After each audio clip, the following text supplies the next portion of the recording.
សាច់ខ្ចីនាងស្រីនៅមិនដូរទេ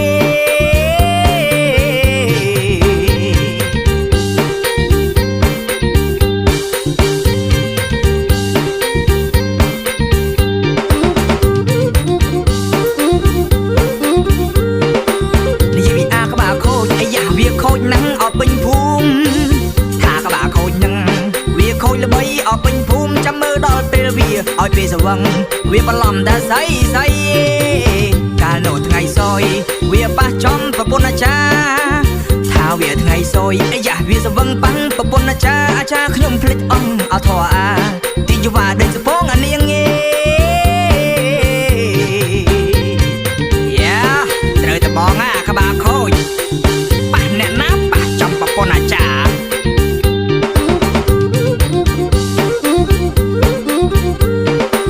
ថ្ងៃមុនគេការអាចារ្យខ្ញុំអបានរកស៊ីថ្ងៃមុនកន្លែងការហេអាចារ្យខ្ញុំអបានរកស៊ីខំងើពីព្រឹកទាញវ៉ាលីទៅអង្គុយចិត្តក្បែរនាងស្រីអានស្ងៀមអំអៀនភ្លេចអស់ហើយថបាលីអានស្ងៀមអំអៀនហូភ្លេចអស់ហើយថបាលីសូត្រមុនចេញច្រឡំហៅអូនស្រីចរណៃមកអង្គុយចិត្តបងយេខ្មាស់គេណាអាចារ្យខ្ញុំ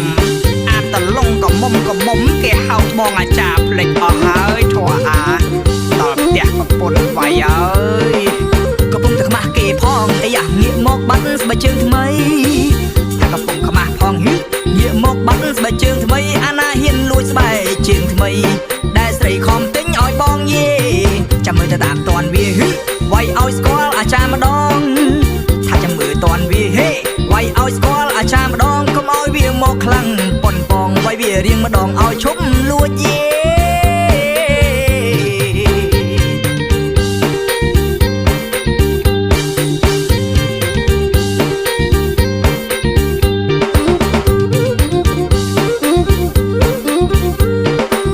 តាមវាតន់ហើយវាលក់ផឹកនៅទៀមស្រា